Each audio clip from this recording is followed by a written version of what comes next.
Warrior, Guardian, Humanitarian,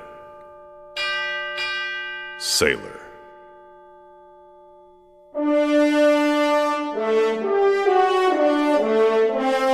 Through the centuries, our nation has called upon the services of a select few. A select few willing to place the needs of their nation and countrymen ahead of their own.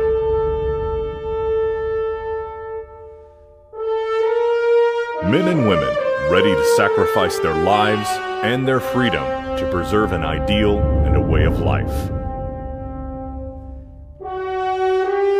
Overcoming formidable challenges and persevering in the face of hardship, they are the pillars of strength on which this nation and its people rely.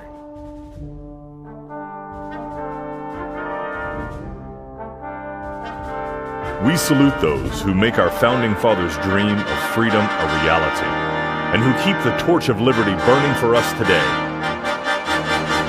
The men and women of the United States Navy.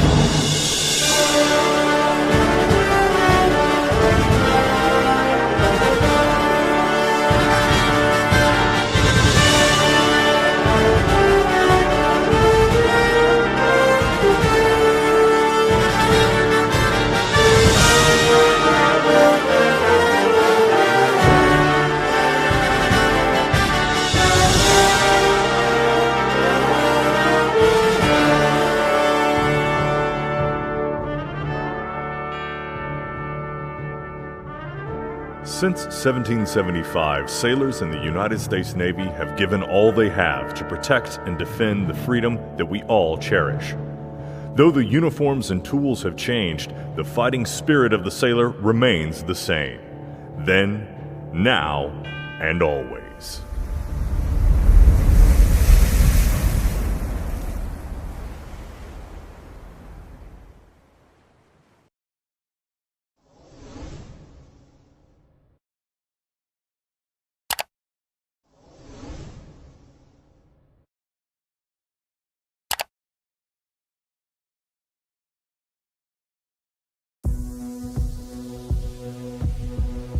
There's a pretty clear understanding across the ship that the hardest job is being in reactor department. One of the most complex arrangement of systems we've ever engineered. Our end game is to be part of a watch team that supports safe reactor operation to provide propulsion for our carriers and our submarines. We have 3 primary ratings: electronics technician nuclear, electrician's mate, and machinist mate. As an electrician's mate, they're responsible for upholding the electric plant. Electronics technician nuclear, they're trained to operate the control systems and safety circuits for the nuclear reactor itself. And then machinist mates, we're trained for the propulsion plant and piping systems within the engine room. We'll come down, check your pump pressure. It's in specification. Move on to your hydraulic pressure for your The job in the engineering plant in the submarine and the job in the engineering plant in the carrier are pretty much identical. Uranium in the presence of water will cause fission. That chain reaction produces heat. We use that heat to generate steam. The steam we use for propulsion and to make electric power. It's something that I didn't think I would ever learn coming out of high school, and it's something that I think I'm going to keep with me for the rest of my life, even if I progress outside of the Navy. Boeing, Tesla, Amazon, Facebook, they're actively hunting for nukes that are getting out of the Navy because they know that they sit you down in front of a book and they give you some training on something that you will be able to get it right the first time. The enlistment bonus is massive now, $40,000, just to essentially make it through the school. On top of that, re-enlistment bonus is $100,000, and you get half of that right away, so $50,000 in your bank account one day. It's pretty nice.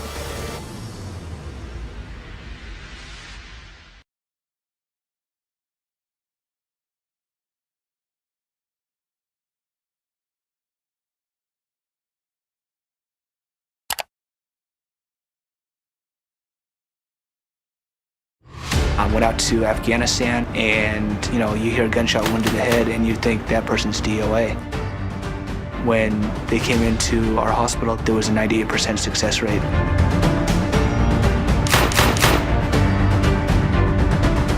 We as corpsmen cross that line of medical assistant to nurse practitioner to doctor and everything in between, and bring it all into one very big hat. There are many different specialties within the hospital corpsman rate, which include dental technicians, radiology technicians, pharmacy technicians, behavioral health techs. You have physical therapists like myself. The capabilities are exactly the same as a private practice. In the military, there's no competition for economics, so we can give them the best care that they deserve. I wanted to join the Navy to be something better than I am and do something great with my life. I went to my corpsman school, and then I went to surgical tech school. They specialize, and then they get stationed at their first command. And I've gotten my associates within 2 years, and I'm working on my bachelor's, and I don't think I would have had those opportunities. Not only do we get to do medicine, which is what I initially joined the Navy to do, but we also get to propel out of a helicopter. So, I mean, you can't really beat that. The most rewarding part of my job is having that sailor look at me and say thank you.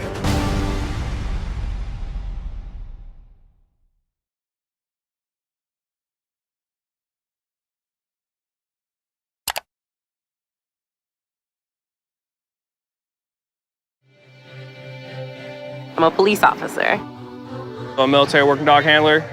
I'm in charge, and whenever we have a prisoner, I issue all of these weapons.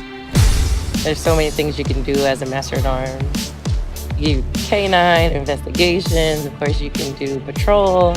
You can do harbor, you can be on a boat, you can experience all of that. I monitor the electronic harbor security system. This controls all of my different sites and cameras. I can zoom in, see hull numbers, see occupants, if there's weapons. 2101 Woosok, are you ready? If there is something that happens on one of the ships, we have to coordinate with the different ship's master at arms. Then you have to respond. we're the cops. We wear the badge, you know, if someone goes to the brig, we gotta take care of them. Make sure we escort them, they're shackled, they're handcuffed. I've had German Shepherds my entire life. I got lucky enough to be selected for Canine. I come to work every day and be with my best friend. Off the coast of Syria and Iran, we had to issue these weapons. This is a gas-powered weapon. Really fast, really powerful. This is what a laser rifle is. When it's a very, very powerful laser, kind of blind them without hurting them. It looks really weird, it's like a Star Wars weapon. They give you the opportunity to get those qualifications and do something different all the time. DEA, FBI, CIA, this is what the civilian equivalent is. Take the risk, it's worth it. Come here.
Whether you're a new sailor, an interested recruit, or a proud family member, you may have heard the term A school or C school thrown around from time to time.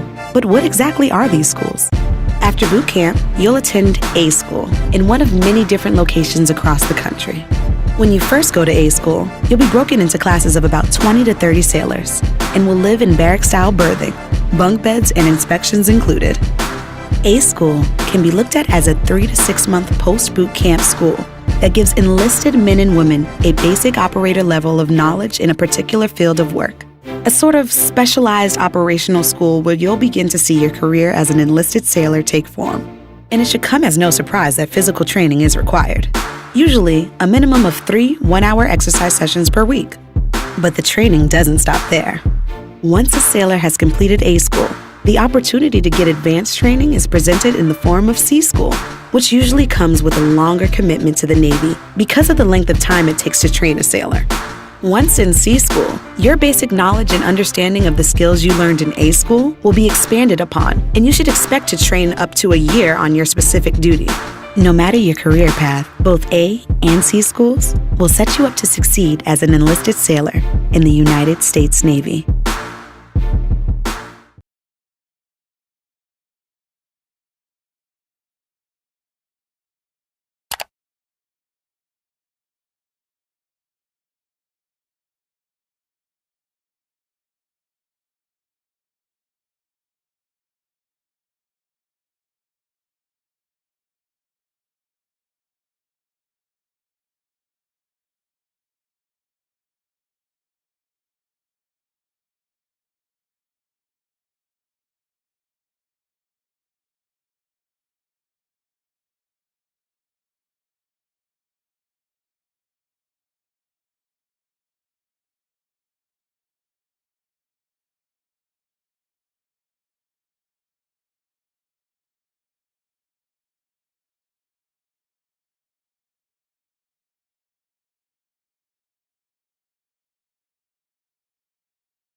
They converted some of the missile tubes to SEAL delivery systems.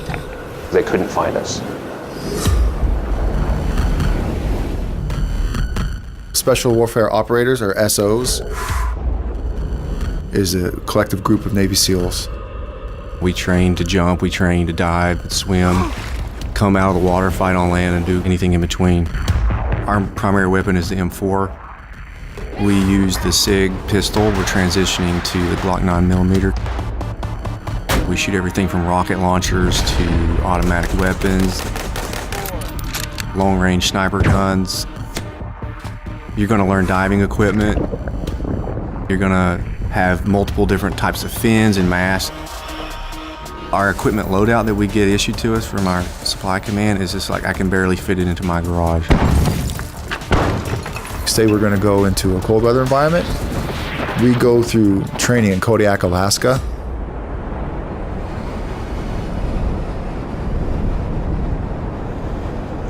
They throw us in the ice in the river for 8 minutes till damn near hypothermia. Everybody nowadays can run fast, and so much is known about the pipeline out there now that guys are able to do the sit-ups and the push-ups and all that kind of stuff no problem, but it takes big mental effort to get through.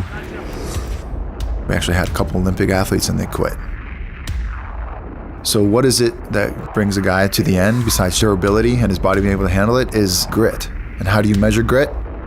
You have to put them in uncomfortable situations where other people are relying on them. Putting a boat on their head and making them run down the beach in extreme pain. The log PT that I'm sure you've seen. Or land warfare. The very basics of it is shooting and moving. I think for every SEAL operator there is operating at the team, there's 10 guys supporting them. Corpsmen, there'd be intelligence specialists, parachute riggers, GMs, MAs, comms guys, and supply guys. So when you think of SEALs, you think of the water. For the last 10 years, we've been land-based because the wars have been Iraq and Afghanistan. But originally, we were the maritime force. So let's say there's a vessel and there's pirates on board. We would be the guys that would go in at night with the pirates armed, and we would take that vessel down. For that quick hard hit, And that's what we're good for.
Our spectrum of potential work is above and beyond almost any other rate in the Navy.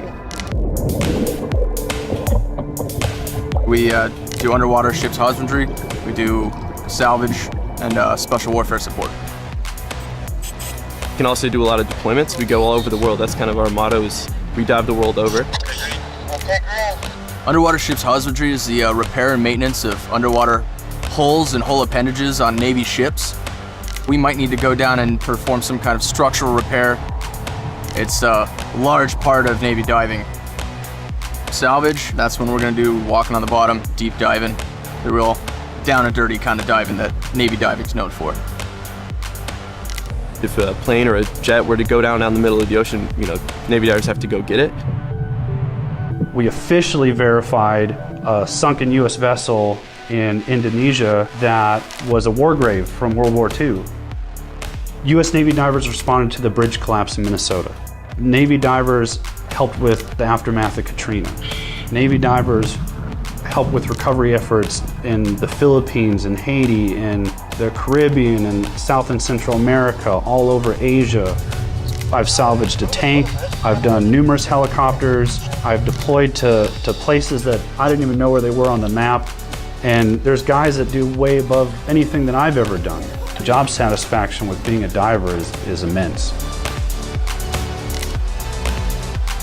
I think honestly what pushes me about this community is the people. The divers, the SEALs, the EOD that I've had an opportunity to work along with, that has definitely been the biggest motivation for me.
My name is Jamison Ware, and I am an aviation rescue swimmer in the United States Navy.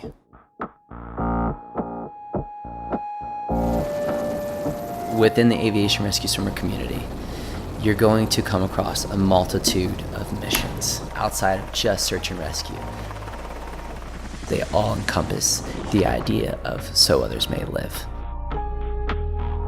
So you have the anti-submarine warfare aspect, which involves hunting, tracking, and if need be, killing submarines.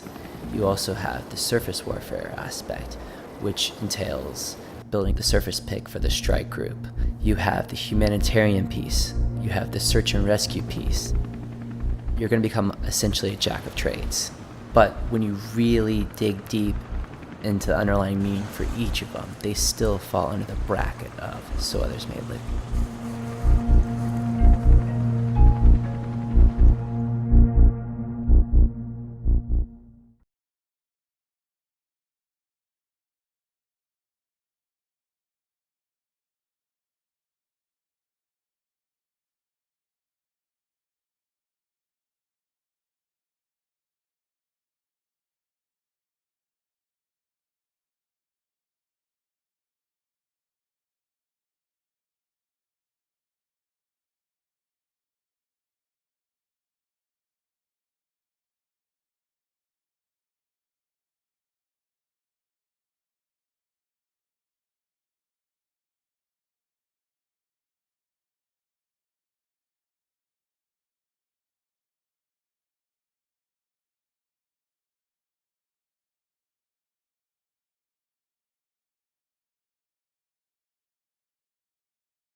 Bad day as an EOD tech is doing administrative work.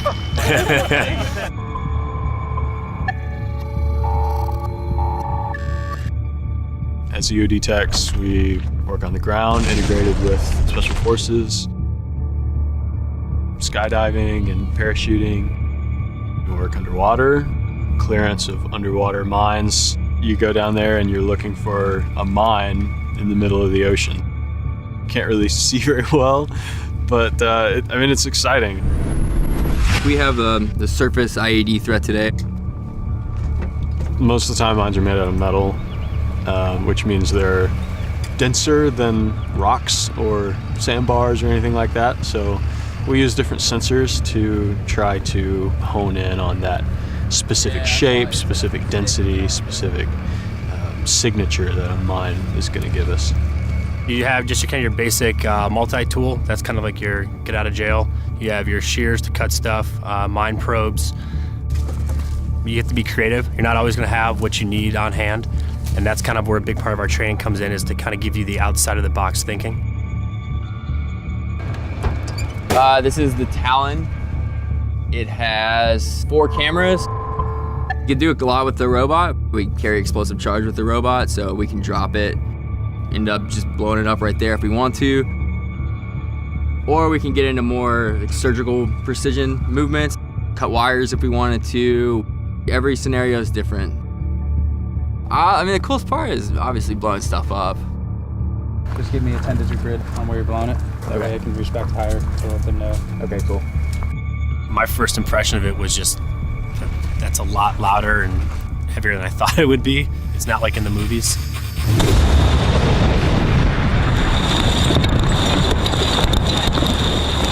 There's all kinds of explosives. C4, a lot of plastic explosives. Dead sheet, which is just a sheet explosive. We'll spend a week learning how to make homemade explosives to be able to identify them in the field.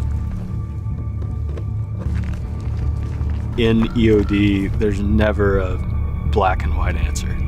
It's always what's going to be the safest, what's going to be the best, because this is an inherently risky job.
A lot of the guys out in the fleet don't know what we do.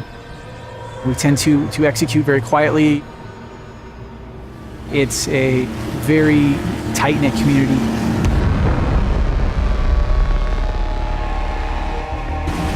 SWCC stands for Special Warfare Combatant Craft Crewmen. They're the primary maritime mobility component for Naval Special Warfare and the greater U.S. Special Operations Command. So SWCC's bread and butter is out in the open water of the ocean and in the rivers. Performing a range of special operations specific mission sets, direct action, insert extract, reconnaissance. So about 3 to 4 SWCC per craft. You're gonna have a navigator, a helmsman, a throttleman, on-scene commander. Everyone else is the guys that were taken to and from a specific location. Primarily, we work with special operations, Green Berets, Army Rangers, the SEAL teams as well. The weaponry ranges from, your M9 and M4, your sidearm and your rifle, and then your M240 machine gun, 50 cal, Mark 19 grenade launcher, an M79 grenade launcher if the mission calls for it. We're trusted with multi-million-dollar crafts, foreign countries, and small groups. This afternoon we saw the blank fire exercise. Direct action mission of a high-value target. The students were tasked to go out, locate the enemy position, and then destroy. Run, swim, study up. A basic curiosity with engineering would definitely help. It's grueling, it's physically tough, and again, that mental toughness is required. There are long days, long operations, and the ocean is unforgiving.